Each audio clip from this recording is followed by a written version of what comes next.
Well, Matt, back to league action tomorrow after the Papa John's game at Orient on Tuesday. Reflecting on that game after a couple of days, a few positives and probably a few negatives as well from the game. Yeah, and probably like I said to you after the game when I did the interview that it was difficult with the amount of changes that we make, and then not the uncertainty of them, and not knowing too much about them, and there were things that then it leads into the preparation not being as normal. And Chelsea was no different, to be honest. You know, when we beat Chelsea, it's such an unknown going into that, but we managed to score early and get to grips with them where I didn't feel we did, and Orient was by far the better side first half. Killian took his goal well, but second half, after a half-time team talking and sorting a few things out, I was really pleased with the second half performance, and probably needed to create a few more chances, but certainly had moments to get the equaliser and force it to penalties. Half-time team talk and sorting a few things out. Is that a euphemism? Were you annoyed at half-time? No, I wasn't. I was annoyed with certain things actually. Yeah, that are not tactical related. I didn't think we won enough first. Didn't think our quality on the ball was good enough. So yeah, I wasn't fuming, but I wanted an improvement in certain basics, if you like. That you need to go and win football matches. But that point was made at half time. But the main points were certainly tactical and making sure that from different circumstances and different situations that we were a lot more solid and organised, and setting us up to then be better on the ball, especially when we turned it over and on the counter attack. And I feel myself and the staff got that right at half time. And second half, as you say, we were much stronger, and there were the good points as well. Several players got games who haven't played recently and got a few minutes under their belts. Yeah, exactly that. So it was just good for us to return a couple of points to a couple of players who haven't featured too much for us recently, but minutes and the only sour note, and I'm sure we're going to come to it, was Ali Smith getting injured at the end there. But for the rest, some valuable minutes into those players. And at the end of the day, the result, not the be all and end all, still heavily involved in the competition going into the last round of games.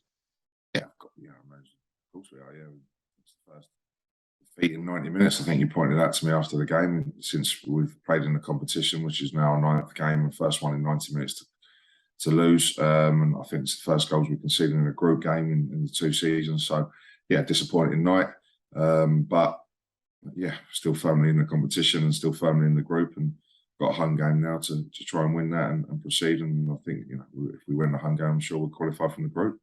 It's back to league action tomorrow, and Salford, side who've started well in the top 6 at the moment. Always rated to be one of the promotion favourites this season, no different, and looking forward to a good game in front of hopefully a good crowd. Yeah, one of the early seasons favourites to win the league, and as they were last year, and a change of manager, quite a few new players coming in. They started the season very well. We're expecting a really tough game, as we do every week, because there certainly isn't any easy ones. But our home form's been excellent. Another good home result against Hartlepool last week. As much as we could totally respect them, their players, and how they play, we were certainly be making sure we get that right off the ball. But I know they'll have their concerns and won't be looking forward to coming to play us, especially at going to Green Lane. That home form, 4 wins and a draw in 5 games so far. Crowd have been behind. What do you think's been the main reason for it? Why do you think we're so effective at home at the moment? I think quite a few reasons, really. I think certainly the confidence coming really off the back of the National League season, of how strong we were at home. People said, you were so strong at home because of the 3G pitch. Well, we'll soon cross that one with how well we did at home last season. We're just home comforts. The supporters get right behind us. We know how to play at home. We're very effective. We've got many ways to break down the opposition who come and play against us. So there's many ways we can score the goals, many ways in which we play, and that's what I pride myself and my teams on is the flexibility in our play. And we've managed to really get hold of games at home, and really put in a strong home start to the season. It's just disappointing that we haven't got a win on the road yet. But I think if you look at arguably some of our best performances have probably come on the road and haven't got what we deserve. So I know that will change around, but we just got to make sure that this home form just keeps going. and in front of hopefully a big crowd tomorrow. The only game in London, so hopefully a few London supporters of other clubs will come down. Half price admission for season ticket holders at other clubs. Such a chance for the club to put itself in the shop window, a little bit like last season against Port Vale. Yeah, because like you say, it's the only league game in London, and a lot of the international break and the other teams playing away, it gives a real opportunity to showcase us, and the attendances are growing more and more.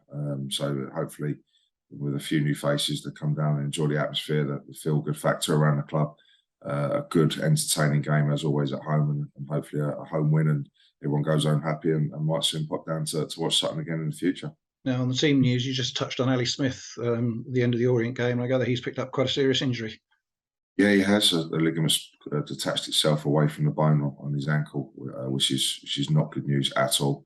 We're waiting for further evidence. I think probably an operation, and we're probably talking months more than weeks with a layoff. So it's a little bit too early to say exactly how long, but it'll be a significant amount of time.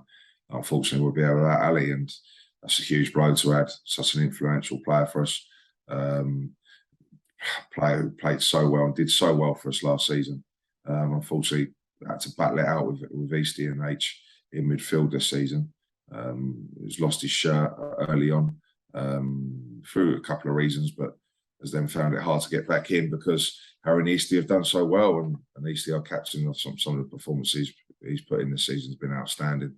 And then Harry as well alongside him, and then popping up with the odd goal, Harry. So he's found it a little bit frustrating to break into those two.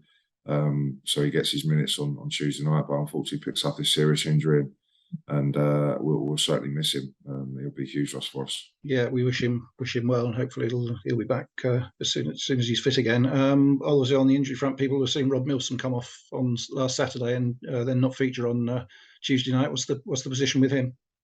Yeah, a couple of knocks actually. One leading into the game, and then one he got. Both have actually really settled down. I think it might be a bit too soon tomorrow, but I don't think he's going to be far away. So which is positive news. And Sam Hart's been back in training, doing some light straight line running. Tope's been out on the grass as well. So yeah, a couple of the injuries are coming back in. Unfortunate that two of the injuries at the moment are both in the same position as left back. Does that give you a few headaches in sort of thinking about what the defence is going to be, or are you fairly happy with the way it'll line up?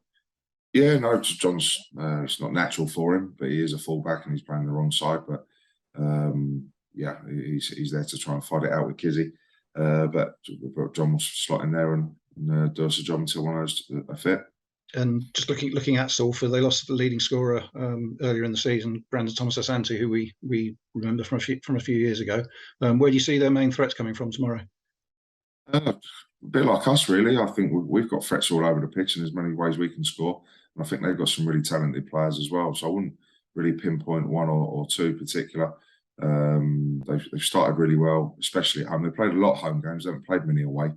They narrowly beat Harrogate. They lost away at Doncaster. I think they had their game called off a couple of weeks ago against Rochdale. So they predominantly played a lot of home games. But no, they've got some good players and threats all over the pitch, and we've totally got to respect them like we do everyone, because we're certainly being for a tough game. Well, with both sides in the top 10, it promises to be a great game tomorrow. So hopefully there'll be a decent crowd down there, and we look forward to it. Wish you all the best, and we'll catch up with you after the game. Cheers, Tony. Thanks a lot. Right, thank you.